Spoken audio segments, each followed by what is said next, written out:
in the Bible, both in the Old and the New Testament, it doesn't say you shouldn't date somebody that's not a Christian. You know why? There's nothing in the Bible about dating. It wasn't invented. I mean, I always, for years, I heard people speak to youth groups saying the biblical view of dating, and I used to say, well, that should be the shortest talk in history, because there's nothing in the Bible about dating.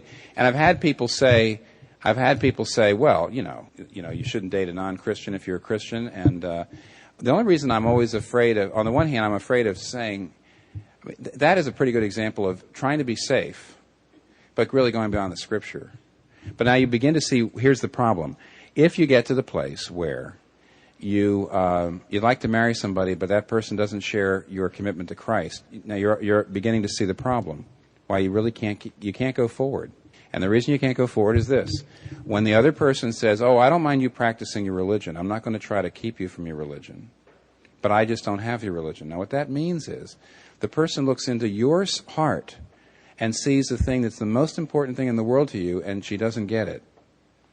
And what that means is ultimately a loss of intimacy. See, right now you feel like, well, we're really close. But I mean, if you're talking about somebody who looks at what really turns your crank, what really is your very heart, and doesn't understand it, that means she doesn't really understand you. It doesn't matter how many other things you have in common. It doesn't matter about the kind of romantic chemistry.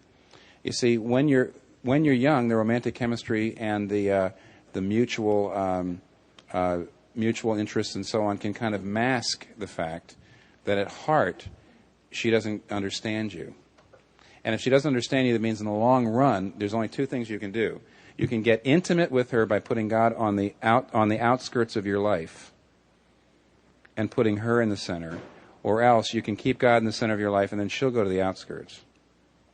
Doesn't mean you can't have a fairly okay marriage. The reason the Bible appeals to you not to marry somebody who you know doesn't have the same belief system is because it will be one or the other. It doesn't mean you'll stop being a Christian. But the point is you're not going to be able to talk and think God-centeredly with your spouse. Are you following me on this? You just won't be able to. In other words, you'll have a reason to do something and it's based on God, but you can't say something because she's going to roll her eyes. And so what you end up having to do is sort of having to, it doesn't mean you stop being a Christian, but you push him out of downtown, out into the suburbs. I mean, instead of being in the center of your life, you push him out. So either if you want to share your heart of hearts with your wife all the time, you're going to have to sort of you're going to have to make God a little less important. Otherwise, your wife is just going to be bummed out. So either God goes to the suburbs and your wife lives downtown and she's the one you're most intimate with, or God stays the person you're most intimate with and then she ends up being somebody you're really not. She goes to the suburbs. You following me? And that's the reason why you're stuck. I think the most merciful thing is to lay out something along the lines of what I said. You've got to try to be articulate about it. You can't just say, you don't have my beliefs. I mean, that just sounds narrow-minded. If I were you, I would try to explain it like I did, which is to say, let's be practical. Let's be practical. If 9 times out of 10, when I'm making a major decision, I'm thinking about God, and you wouldn't even understand that, that means that when we come to make decisions together, I'm going to have to hide from you the most important thing in my life. And you don't want that. So you have to say, now, either you start moving toward the same belief I have, or we're we're just not going to be able to go forward in our relationship.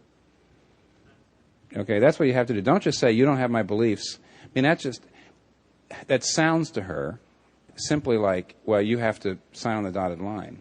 That's a little bit like, this sounds stupid. I mean, my uncle's, he's very old now, my uncle's parents were from Italy, and they could cook Italian. And my aunt's parents were not from Italy, and she couldn't cook Italian. So, well, you can't get married unless you learn to cook everything my mother can cook.